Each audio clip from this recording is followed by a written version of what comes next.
Hey everybody, and welcome back to the vlog. This is part two of this salacious video, the story. Okay, so it's 1973. I'm working for Joey Bikini, and through Joey Bikini, I'm working with this guy, Roy DeMeo, who he and I didn't like each other.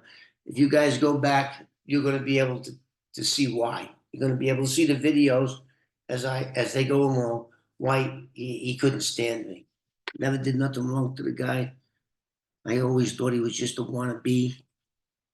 Never knew who he turned into until a couple years ago when I saw him on YouTube. Then I went, oh shit, that's what the fuck he turned. He was for real. So anyway, as I said in part one, after I did a video a year or two ago, um, I did this video about either Joey Bikini or Roy DeMeo. I'm not going to say which one. There's a lot of people.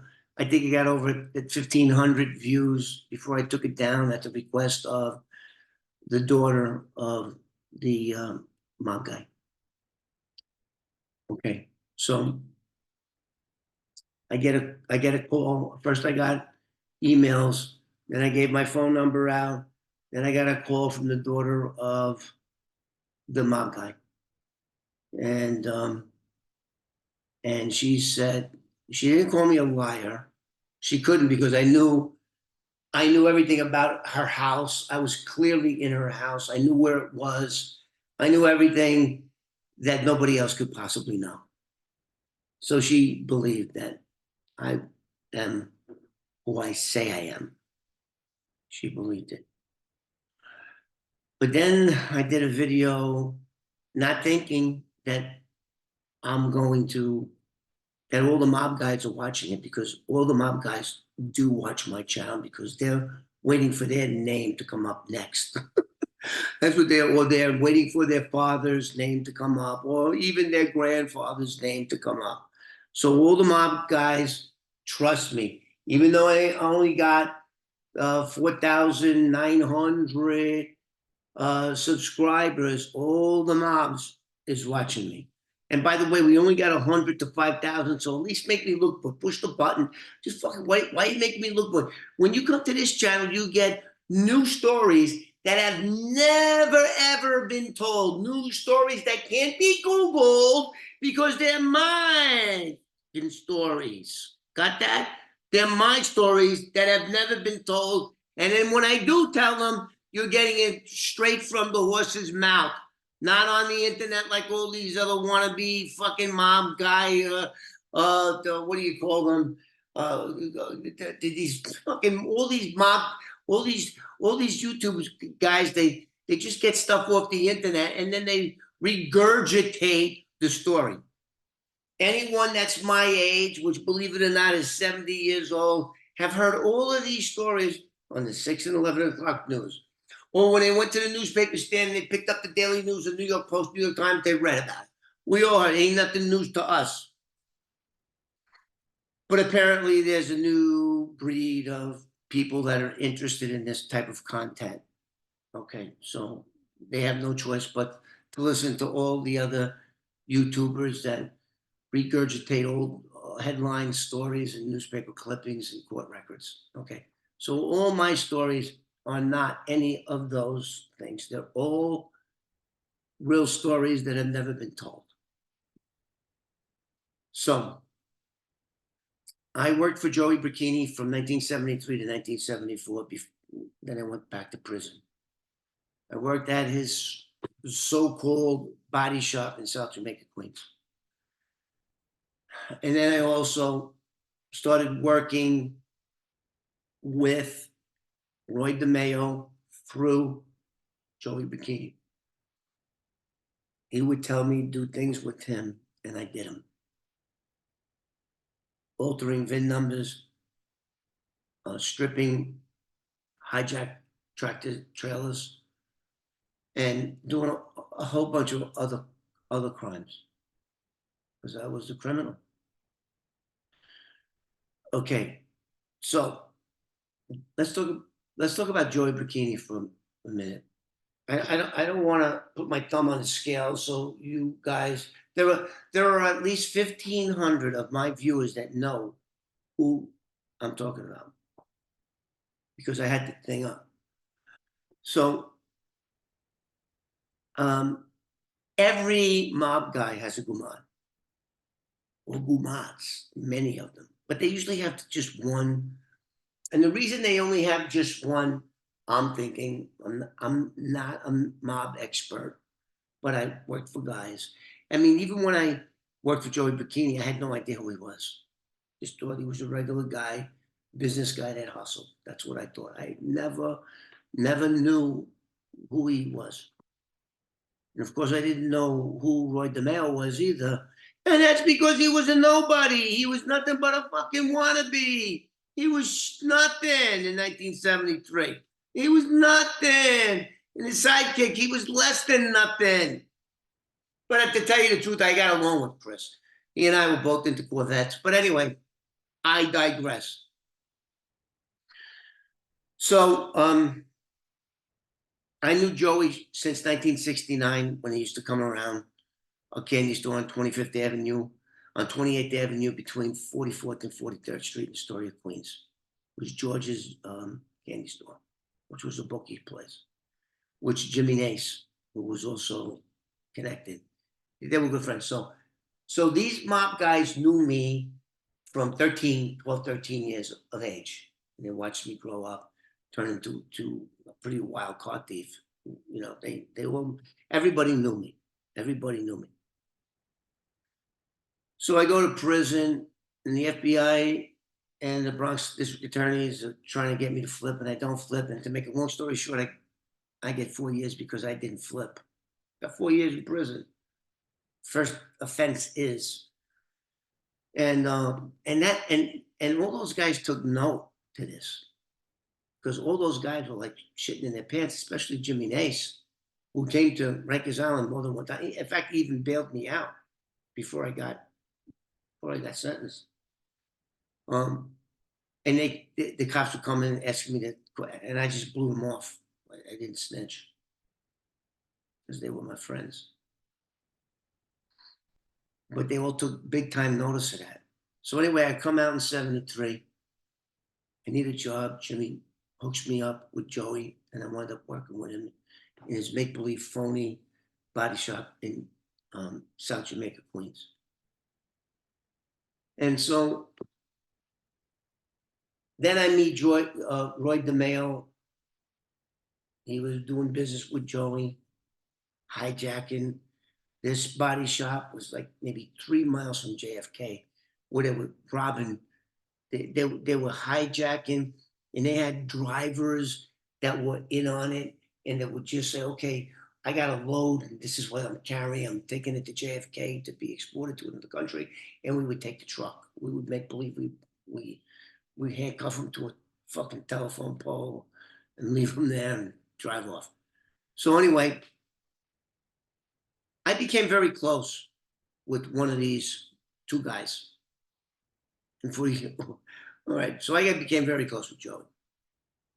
And at this point, Joey was telling this guy, Lloyd DeMeo, that I was stand up and that I could be trusted. So it was either one or the other. I'm not going to say who because again, I got contacted by the daughter, and she wanted me to take the video down because it accused her father of being unfaithful to her mother.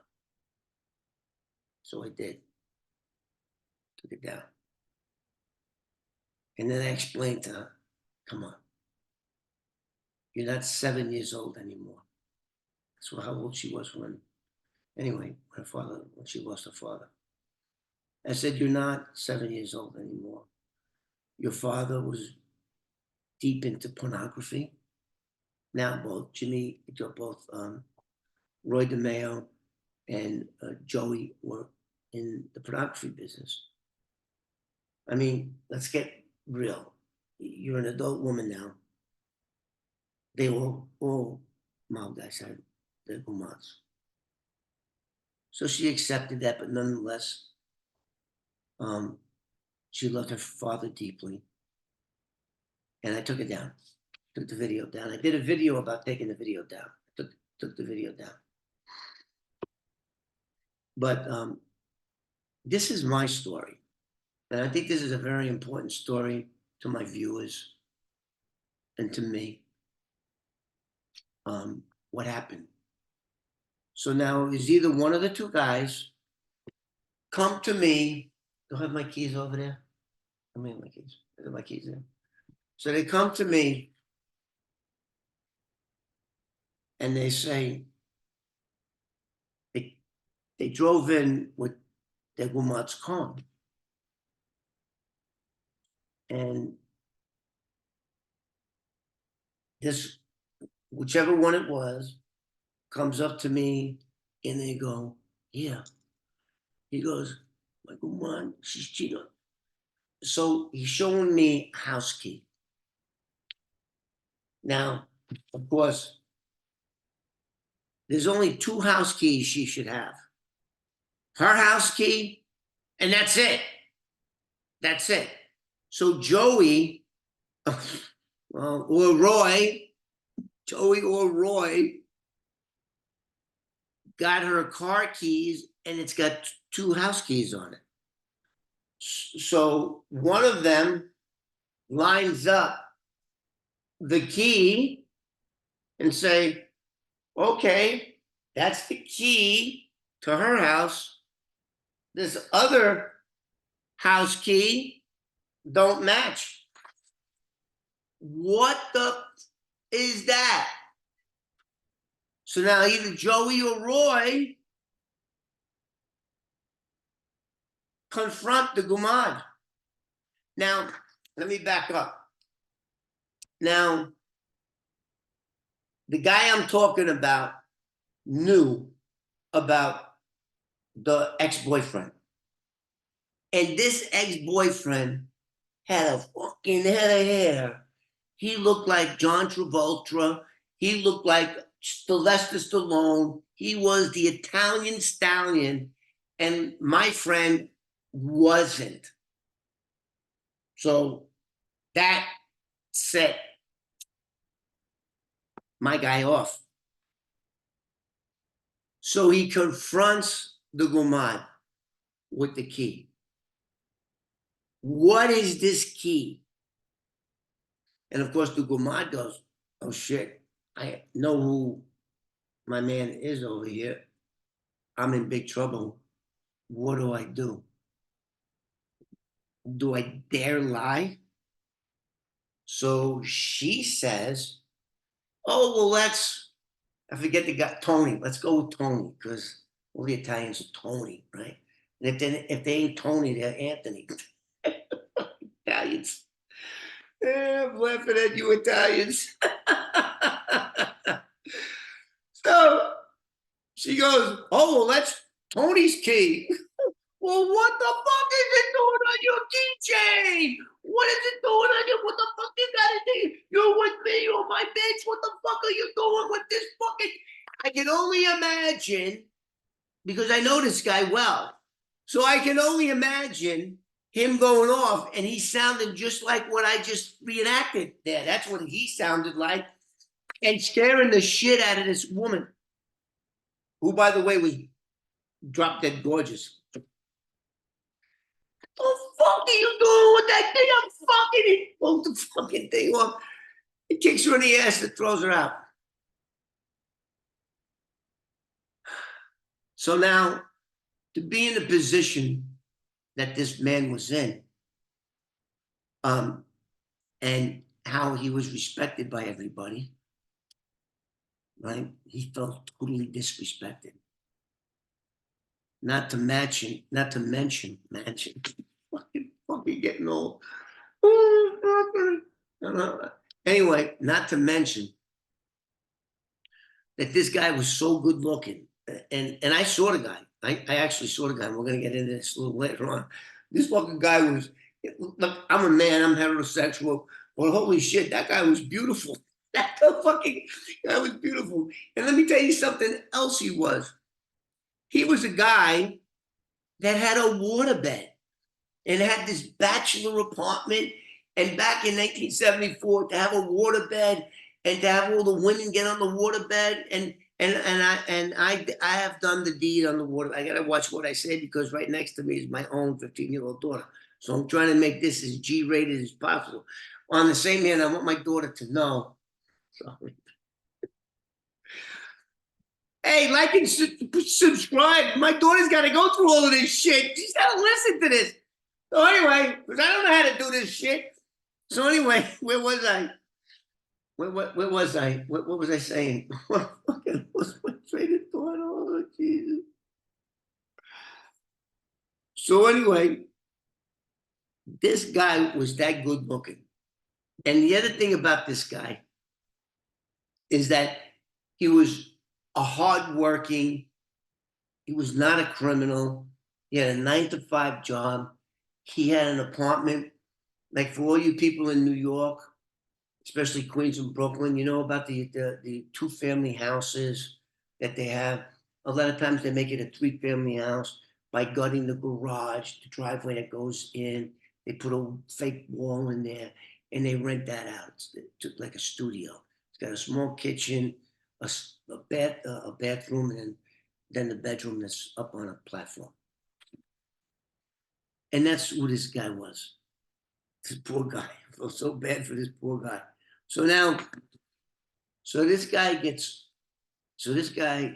doesn't want to kill him, which he could have. One phone call and the guy would be dead. But this guy was better than that. Yet he was still pissed off because he knew of the guy. He met this guy a couple of times. And I think that's how I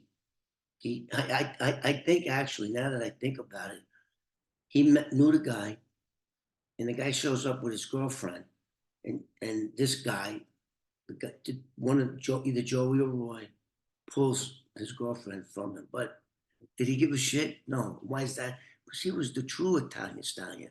He had the fucking hair. He was looking at he had an Eldorado Cadillac. He was like, he had he had a waterbed.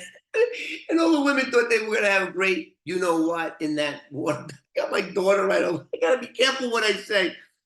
So anyway, this guy was the man in charge. This guy was every hot woman's dream. Every woman that went to the discotheque, the bar, the whatever, they dreamed of bumping into this guy. That's how looking. Even I said, wow, that guy's good looking. So anyway, Joey takes his girlfriend. But did he care? No, he had 500 others. He didn't give a crap. I felt bad for what I did to him, but he pissed off my friend at the time. So anyway, this guy at Joey's shop, I come into work and I see him behind the desk. And he goes, hey, come here, I want to talk to you. I want to talk to you. I want you to know if you do that. And he tells me the story. My grandma, this guy, and fucking, I don't want to kill him, but I'm fucking, and he's talking about the waterbed. So what was he gonna do? Grab the guy and cut all his hair off? Because this guy had a friggin' set of hair, just like John Travolta. If you look at the Welcome Back Carter, he had the big hairdo that was in at that time, and holy shit. So, but then he would brag about his waterbed and all the things that happened in the waterbed. So, and the other thing that he was noted for, not only for his good looks, but he was also a sharp dresser. Okay. So this guy goes to me, hey, I want you to do this. Can you do it? Are you able to do it? I said, I don't know what you're talking about.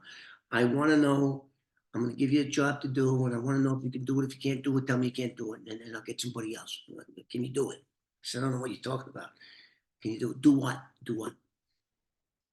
Now, Joey or Roy are armed with the guy's house key, right? He's got the key, and then And then he goes, I want you to take this key and put it in the apartment of a guy that's my Goombot is cheating with. And then I want you to go into the apartment and I want you to take this knife, it comes out, and I want you to put it, and I want you to cut up the waterbed until there's not a drop of water in it. Can you do that? Can you do that? Well, yeah, I think I can do that. Yeah, I can do that. And then what I want you to do then, and then he reaches under the desk and he pulls out a gallon of Clorox bleach. Now the bleach was always there because he wanted, when he went to the restroom or the body shop, which was in a bad area. It was a bad area. It was a shithole, South Jamaica. I had to use that so that every time he or the other guy went to take a dump, that they would smell fresh Clorox bleach. So he takes the bleach. And then what I want you to do is I want you to take all of his clothes out of the closet, put it in the bathtub, and take all this bleach and throw it all over. Can you do that? Do you think you can do that? Oh, yeah, I can do that. So he gives me the house key that looked just like this, regular door house key, and he gives me the address. Not only does he give me the address, he tells me the guy's schedule, Monday through Friday. He goes, he has to be at work he has a regular 9 to 5 job. He lives in a 2-family house in Howard Beach, Queens, on a dead-end street. And on the other side of the dead-end street where it was all under construction at that time, 1973. So he goes, both the guy and the landlord leave at the same time for work, and they're gone all day, Monday through Friday. All you got to do is wait till they leave, the both of them leave. The old man that owns the place doesn't live with anybody. He rents out the garage. When they both leave, have at it. This particular house was at the end of the cul-de-sac, right? So I go, no problem. So I get in my car the very next day and I park and I see what I call them. I can't say what I used to think of because of my daughter. Hudson, this good looking guy, comes out, gets into his brown Cadillac Eldorado, drives off. 5 minutes later, the old man comes down, gets in his Chevy and leaves. Wow. And I stay there for a while. And I see that it's like nothing's happening on that end of that block. It's the very last house of the cul-de-sac. And I stay there for an hour and nothing's happening. Like, this is too easy. This is too easy. So I called up with a friend of mine and I said, listen, I forgot to tell you. So how much was I going to get for this? $500. $500 in 1973 is the equivalent of $4,500 today. That's how much it was. It cost me $19.95. So this is what I did. So I go, oh, I can do better than that. Fuck, I'm gonna move that guy out. That's what I'm gonna do. His apartment was really a garage that was converted to a studio apartment, and it was on the driveway was on an angle. So I just said, I'm thinking I could rent a truck, pull it all the way down, open up the door, and nobody could see what I was doing once I did that. So that's what I did. I rented a truck for $19.99, $20 back then, backed it down, put the key in the door, it opened, nobody was in the building. So what did I do? I moved the whole thing out. I moved his living room, I moved the bedroom and everything except for the water. But I took my knife, I slit it, and instead of using the gallon of bleach, what did I do? Because this guy was about the same height as either Roy or Joey Bikini. So, and he had, his closet was stuffed. I mean, you couldn't even move. I took everything out of there. I took everything out and put it in that truck. Nothing was left. So now the bed was on like a pedestal, right? And when I cut I couldn't. I mean, it was in a box, a frame. It was like a picture frame. And I'm stabbing it and I'm ripping it. It was rubber. It was like I'm ripping it. I'm having a hard time. And I'm jumping up and down on it. I'm freaking jumping. And finally, the seams broke, and I don't know how many hundreds of gallons of water that was in that waterbed. It all burst and went down into the living room, flooded. And let's talk about what the living room looked like. The living room looked like it had that shag carpet from the 70s, like these long fibers. The whole place was drenched. And then he had like 3 bags of marijuana. I took them. I didn't gave them to the guy, Joey or Roy. And so towards the end, so now I got everything. I took everything. I took his silverware. I took his TV. I took his couch, the living room furniture, the end tables, I took every stitch of clothes he had. Everything. It looked like it was professionally, like movers came in. And I put it in that truck. And then what do you think I did? So now I know that this guy really pissed off my friend. And I want to do the best job possible. Now, don't forget, all I was going to get $500 for, it was for putting that key in the door, turning the lock, going in there, ripping up the waterbed, and taking all of the guy's clothes, put it in the tub, and put Clorox on it. That was the plan. I didn't do that. So then, what did I do? I got everything loaded in. I got my friend, who I paid $100 to, lousy $100, $20 for the U-Haul, $120. I'm gonna get $380 out of this. I got the so anyway. So now it's towards the end. The phone rings. Now don't forget that this guy's Guman knows all of this guys whose house I'm in. We call him Tony. All his friends, they all know. So the phone rings. So what do? Hello? Hey, is Tony there? I says, no. I didn't think I even gave him my real name. No, this is Kevin. She goes, oh, well, is Tony there? I says, no, this is Kevin. She goes, oh. I says, listen, I'm over here. Tony lent me his apartment. I'm here with my girlfriend. Oh, okay. I'm sorry to disturb you. I said, that's okay. No problem. Click. Now that story got back to Tony. So what did I do then? I opened up. I plugged up the bathtub. I let the water run full blast. The same thing with the bathroom sink. The same thing with the kitchen sink. Plugged it up. And I let that raw. Now this was 9:30 in the morning. This guy didn't get back until like 5:30, 6 o'clock. And this whole place was flooded. He didn't have anything. And I feel kind of bad. He didn't have anything. He didn't have anything.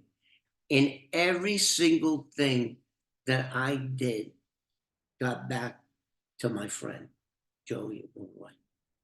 It got back to him. And I knew it would. Including the phone call. Now that took pretty big, you know what, to do this. And back then I really didn't. I was, anyway. So now I come back to the shop instead of with a story that, of course, my friend's going to hear about it because he knows that whole circle of people. I come back and I come to the shop, and whoever it is, Joey or Roy, are there. My friend was driving the U-Haul. I get out and I say, he goes, did you do it? did you do it? Did you take care of it? I said, yeah, I took care of it. He goes, what the fuck is that? And I said, don't worry, I took care of it. Now, this guy was like, didn't trust anybody. He just, he now he's involved with this crime, right? And he's going, what? And he goes, what are you trying to? So I go, listen, don't, yeah, did you put the car? Did you put the bleach? Did you get, yeah, the bed's done. Did you do it with the clothes? I said, no, I did better than that. What are you talking about? I said, I did better than that. Calm down. What? So he's thinking there's a bunch of cops that are going to come out of the friggin' truck. I don't know what he thought. So calm down. I walk across the street and I roll up the door. And all the clothes were at the back of the door of the truck. And he recognized this guy had this like hairy vest from like the late 60s. And he's recognizing the clothes. And he recognized that vest. He knew that was belonged to him. And he goes, I said, I did better. Instead of throwing, I didn't like the bleach deal. I told you what to do. I said, I didn't like it. I thought this was better. So don't pay me. Don't fucking pay me. Look at what I did. I emptied his apartment. He says, you did what? I said, fucking, instead of fucking up, I took everything. He's got nothing.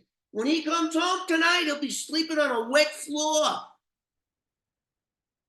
And it like, I'll never forget his face. Like I'm telling him this, he's looking, and the guy did have an expensive leather couch. He did. And apparently he knew about that too. He knew about everything. I said, come on, Joey or Roy. I took everything. He has nothing. He can't even lay down on the floor when he comes home. Isn't that what you wanted? You wanted me to hurt the guy, right? Without hurting the guy. Isn't this better? Pulls me in, kisses me. Pull it in. So this body shop was really a commercial warehouse. It used to be. It had 3 loading docks that a tractor trailer could pull in. That's how we used to do it. That's why he's got this. Pull it in. He goes, pull it in. Took the couch, put it in the office. And so anyway, I thought that was a pretty unbelievable story, which is what I did. It boosted my credibilities and my balls level up to these guys. Both Joey and Roy DeMeo, they saw that I did that. I moved the whole guy's apartment out. And then if that wasn't bad enough, left him with only what he was wearing on his back. And he couldn't even sleep on the floor. So then the next day, he gets the call from his woman.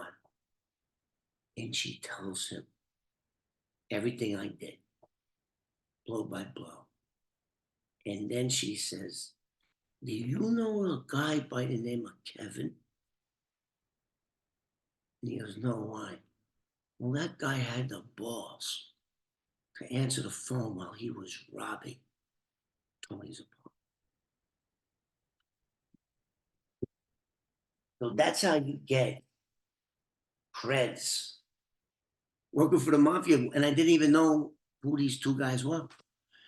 So anyway, again, we're only 100 subscribers from having 5,000, which I could care less. I could really care less, but when I see all these other YouTube phonies that and they got more than me, it bothers me, just like it bothered Joey or Roy. I'll see you guys on the next one.